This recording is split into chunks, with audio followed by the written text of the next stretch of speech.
Okay, so this fan that we're going to talk about, why don't I tell you what I know and then you can correct me or add. This is a fan that you gave me about 5 or 6 years ago. And so I keep it in my room in my file.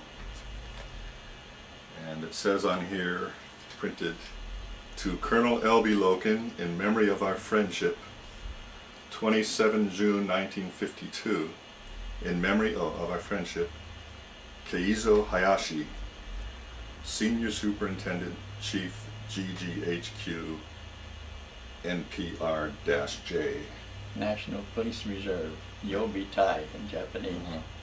And that was the precursor to the Japanese Defense Forces. That's right. And he was the highest ranking officer in the Japanese Army at that time, in the Japanese Defense Forces. That's right. And he was a good friend of yours. He became a very good friend. Became a very good friend of yours. And he was also a kabuki fan, devotee, a lover right. of the art of kabuki right. plays. Right. And the most revered actor on the kabuki stage used which was a female impersonator. No men right, were ever on the stage. Men did not, women did not play in the kabuki, so all the right. roles of men and women were all played by men. Right. And this was one of the most revered actors in the kabuki. A real public idol. The Japanese national art of kabuki. And this general, who had been the Lord Chamberlain of the Imperial household. The Imperial household. He was made after the war, after Japan surrendered. He was made they were looking for someone to to lead up these defense forces, and they finally settled on Keizo Hayashi, and he became the highest ranking officer, as I said, of the Japanese Defense Forces. And this fan was presented to him by this famous actor, kabuki actor. And at some point in friendship between Dad and General Hayashi gave this fan to Dad. And it meant much more to General Hayashi than it did to Dad. But it was a token of his affection and respect for Dad that he gave him this fan. And Dad had this fan for many decades, and then he finally gave it to me about 5 or 6 years ago, like I said. And I haven't looked at it for a while.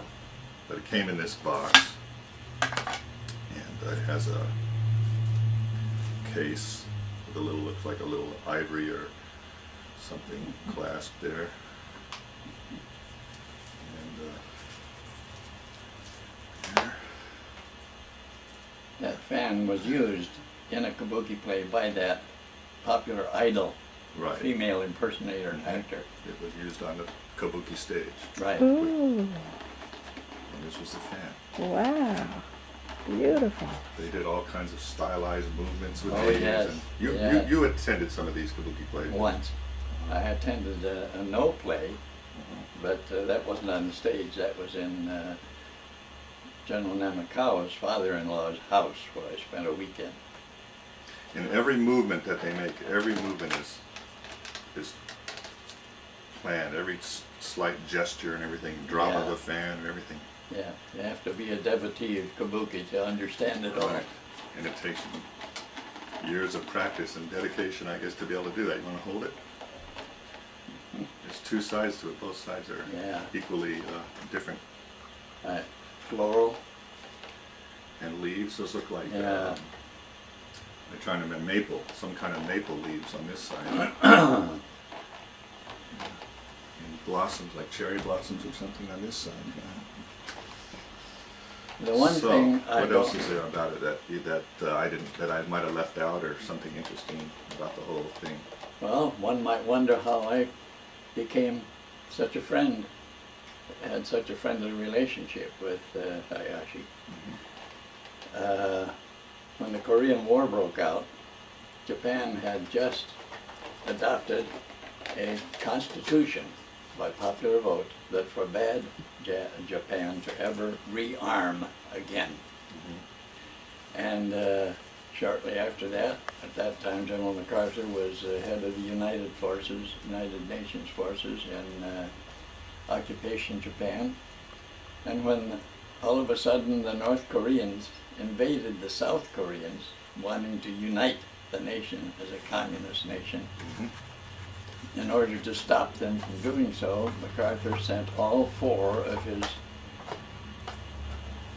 infantry divisions, occupation of Japan forces, over to Korea, leaving the main islands of Japan absolutely helpless. And here the Russians, who were smarting peevishly because they had not been allowed to participate in occupation Japan. After all, they had only declared war on Japan a few days before Japan surrendered. But they had thousands of troops up in the Kurils Islands north of Hokkaido, the northernmost and largest of the Japanese islands. And MacArthur was well aware of the fact that what would prevent them from putting those thousands of Russian troops on their troop ships, going down, landing them, and perforce be part of occupation Japan. Nobody could stop him.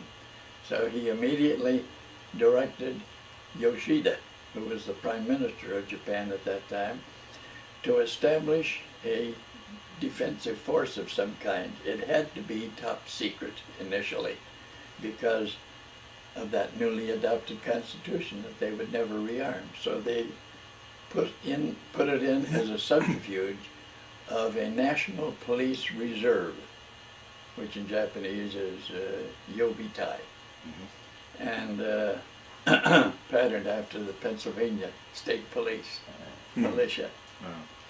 And the biggest job was to find somebody who could head this new force up with great popular standing in the public eye, no politician, no former military man. There were all kinds of Japanese admirals and generals and whatnot just itching to get into this new force. No one would be allowed to do so, and they had to have a head figure who would be accepted as the public, in the public eye, as a highly respected individual, which is why General Hayashi, who wasn't a general at that time, he'd never had a day of military service in his life. I had to teach him later how to do right face and left face and about face, and how to do an honor card, draw diagrams on sheets of paper and everything, with Namakawa, fluent in English, being my interpreter, because General Hayashi was not fluent in English. Namakawa was another good friend of yours. He was Namakawa. a Colonel Namakawa. He was initially a colonel at that time. So they stole, with I'm sure the emperor's permission, after all, he couldn't deny it. They stole Hayashi away from the imperial household, where he was responsible completely for the financial support, budgeting, all of the imperial possessions, what we call national forests, and so on, all possessions of the crown in Japan. He was like a Secretary of the Interior in that regard, and so on. They stole him away from there. He was well known and highly respected because of his proximity to the emperor, personal proximity. So he became the initial head of the NPR.